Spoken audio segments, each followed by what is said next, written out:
always tell him he's going to lose his shit. I'm going to show it to him. Yeah, right? That's going to be great. So where are you guys all from? Yeah. Yeah, let's bust it out. Nice. Ooh, the whole set. All right. Blam. CBR, CBR. You know Steve Sunu? Steve Sunu? No. Oh, no, I said, do you know Steve Sunu? Barely. I'm kind of new covering everything. Gotcha. Well, if you see him, tell him I say hi. I know. All right. So what are we doing today? Okay. I like Should we that. hold hands? Is that Going what through we're some doing? hard times, Yeah. guys. Our spirit animal. I've never found out. Don't you have to walk through the desert? You have to starve yourself? Go and walk about. Yeah, I can just How about what can we look forward to in the upcoming season? Which action figures or parodies are you guys going to be doing?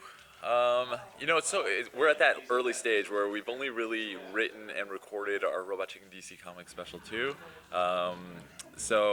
We're doing that, but as far as like the new sketches, we've written a bunch of them, but we don't know what's actually going to make it into the show. So whether a Dino Rider sketch makes it in or not, I don't know. You know, like these are the things that are still open to fate. Once But we we're start hoping. We're pretty happy with Dino Riders. We're Yeah. hoping, and we want to use those toys. I mean, We wanna see those toys. yeah. I mean, America. Yeah. We have an Emmett Otter sketch, which Yeah. I'm very excited to see if that works or not. But you never know. Yeah, Brecken wrote that. Too much props to Brecken. Yeah. Yeah. So do you guys feel vindicated? You know, maybe when you're younger, people would make fun of you, maybe for playing with action figures, or your parents told you, "What are you doing? Do something useful." And now you're like, I feel like those people would probably still make fun of us. It's not like their attitudes would have changed. You know, now we're making a move. Yeah. What do you have to say now? Punch. So not vindicated, but it's fun. Yeah. Yeah. Exactly. Yeah. Yeah. Exactly. So what do we look forward to with the DC number 2? Because the first one was just phenomenal. Oh, thanks. Yeah, we're really excited about Yeah. it. We're focusing more on the villains this time. I think because Alfred Molina kicked ass as Lex Luthor, Yeah, he was great. we kind of started with knowing we wanted to focus on him in some capacity. And it just kind of evolved. We were trying to figure out a villain story and what they're doing in that Legion of Doom headquarters of theirs. So it kind of starts with that. And then it's just about how these villains interact with each other. And, Yeah, we start by asking, you know, what's your commute like if you have to go to the Legion of Doom and every what's morning? what's the official title? Like, where do you park? Oh, yeah, Villains in Paradise. probably easier parking in here. Yeah, probably. If you haven't seen Revenge of the Nerds 2, it has that kind of feel to it. You know, we actually discussed that. We actually were talking about the voice of Sinestro right here. We talked about that, but we think that he's going to have it. Yeah, maybe this is a prequel. back. I don't know. Yeah, we don't know. Yeah. I was up, and it was bad because I was at work watching it, which, you know, totally supposed to do that when I'm running a warehouse. And I'm sitting there watching it, and I'm laughing, and my boss comes, and I'm like, I thought you were gonna be like, hey, come check this out. no, you don't understand. Yeah, it's okay. Oh, And you're then looking at it. in the first special, we saw how Two-Face uses the restroom. And I believe we'll see how Cyborg uses the restroom. And we'll see. Again, see if we it- don't, we yeah, don't know we if don't it's know gonna what's, make it. we don't know what's making it in or Yeah. not yet. Again, it's one of those things where we overwrite and then we start condensing. Do you guys have, like, a director's cut of the first DC one you want to put out? You just have so many, you could have to get it out. We have all that stuff on the DVD, so anything that was, we have it in animatic form.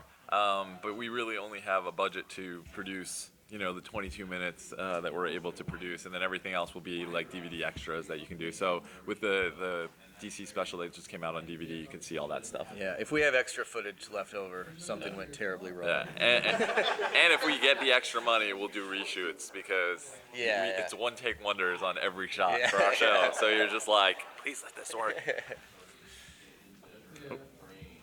Huh? It's okay. What have you guys always wanted to do, like that you haven't done yet? You guys wanting to find that right time. Yeah, after I mean, it's hard yeah, after we're 6 s- seasons. You it's know, tough.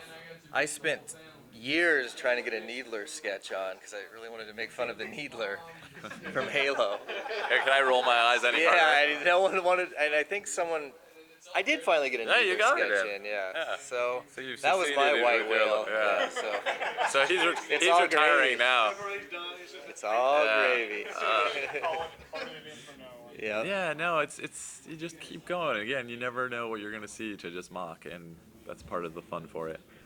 Yeah, there's nothing that we haven't done that we want to do. There's It's stuff more we ju- would have never imagined we'd be making sketches Yeah, about that it's- suddenly. Again, the thing I always come back to with our show, it's like it's literally just a group of friends that have pretty much a lot of us have known each other for like 15, 20 years, if not more now. And it's just whatever makes us laugh. We'll go see a movie, we'll see something, and we'll be like, why did Pa Kent, have to go save the dog instead of sending his invincible Superman to go save a dog?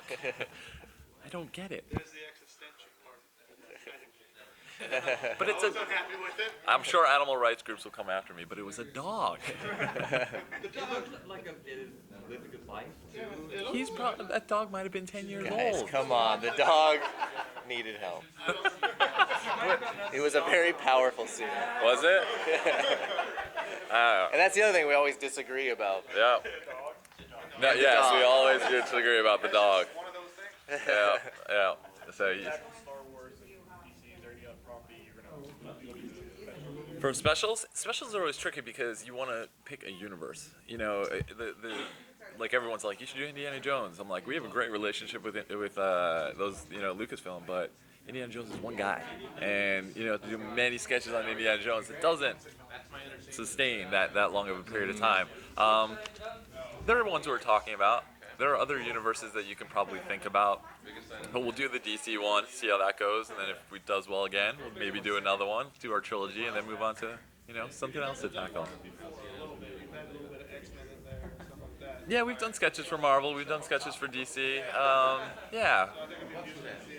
Again, we come from the comic book world, so we know all these guys, and we have great relationships with them all. So anything is possible. Yeah, we love all that stuff. Yeah. So soon to be seen. So, one of my favorite sketches that you guys ever did, I'm just curious who did it, Uh-oh. was Snorks versus Smurfs. Oh, yeah. Private Ryan thing. The guy up there is the one who did that.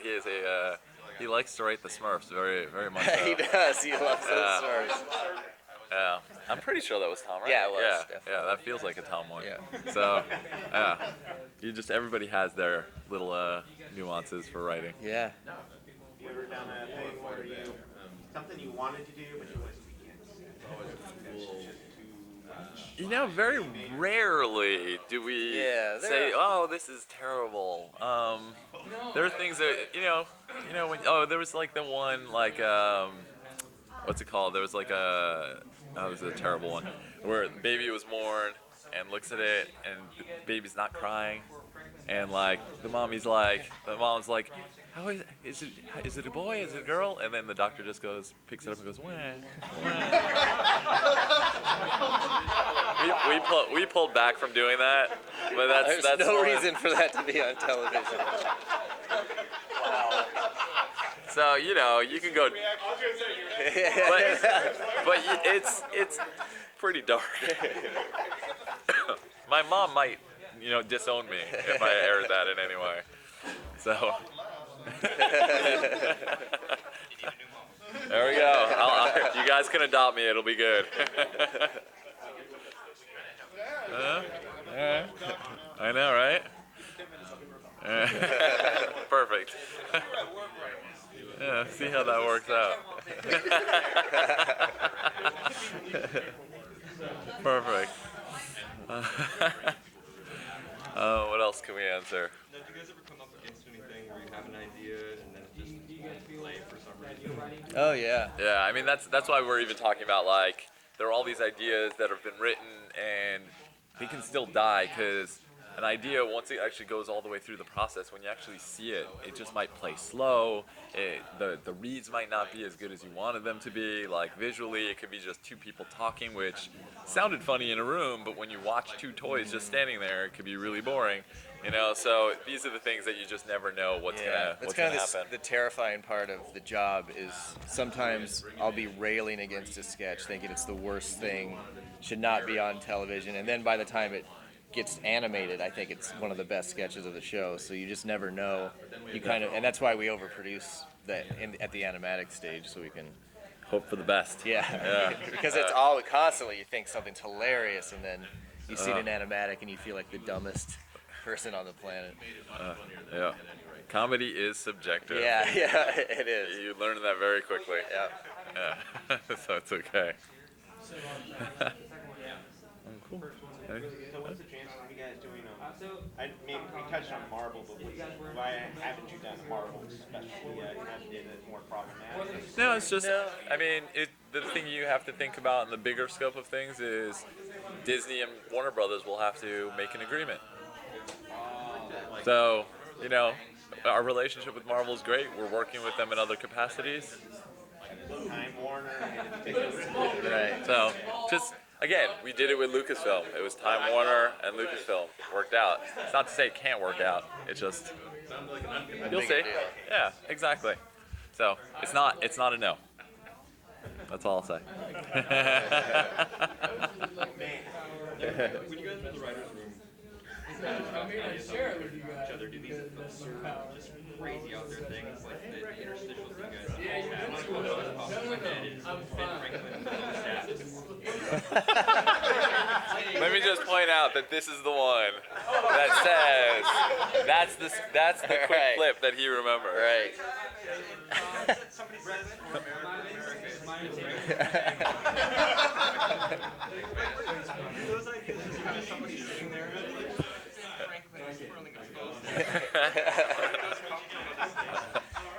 It's. I wish I would say it was an intelligent way. You know, every day a writer's responsible for coming up with a bazillion concepts, and then once in a while the writer's room will do what's called like a channel flip challenge, and we'll just spend like 10 minutes trying to crank out as many as they can. And then you have to read them and you have to perform them for the room. So there's nowhere to hide. So the added pressure really gets you to work on it. Yeah, and then something like that will just be as simple as us going, sure, yeah, or just very quickly, nah, and then it's just done. It just Yeah. either moves on or dies right then and there. Yeah. Yeah, so you never know. But I'm going to use that. That's crazy. Yeah, because those random ones are the ones I usually fight against. So like, It's the ones that he. Give me one more that's like that. The 5 stages of grief with the giraffe. Oh, okay. yeah, Oh, that's a good that's one of the more classic ones. Yeah. I'm always curious about the ones that like we think nobody likes, and you named one of those that we thought no one likes. Yeah. So. I like the George W. Bush one. My dad said that one. I was like, zoom, zoom, zoom. And he ran around, I was like, Yeah, that's. and for a long time, it was zoom, zoom, zoom with my friend. Just Tell that to Tom also. He'll appreciate it. Yeah. Yeah, it's those the like 6-second ones that we never know which ones are like that gummy bear sketch like was a throwaway, and Michelle Trachtenberg came in and performed that, and it was like it went from like this kind of sketch to just shot up. yeah, that's one that I didn't think should be in the show. And then when you saw it, it's like, oh, that's actually really funny. Yeah. Yeah. I know. Guys, come on. It's a television show. We're on television. Yeah, but you never know. I mean, our humping You just robot. never know. Yeah, it's came hard. from like but that was just a 6-second clip of him humping a washing machine, and people were like, it just went to the next level all of a sudden, and you just, on paper, you were like, oh, this might work. I always enjoyed when they did you guys did the whole Dragon Ball Z thing. Oh yeah, That wasn't funny, but just once in a while, the drummer boy pops up. Just, I love, yeah. yeah. See? People like that drummer boy. Yeah. I like- Santa Composite Santa? Yeah, that, that's that all great. came from that Superman Batman action figure. We had that thing sitting in our office forever, and it's like split in half down the middle. So it's like we were mocking the fact that like you shoot the Batman half and he dies. And how easy could that be? Whereas Superman's invisible on one half of his body. I don't understand how Only that half works. of you could fly. Yeah. You'd be lopsided. So we decided we needed an iconic Christmas villain. That was equally impractical. Yeah. So that worked out pretty well for us. Okay, thanks guys. Oh, Thanks, no, guys. thank you guys. We appreciate it. Are you guys coming to the panel?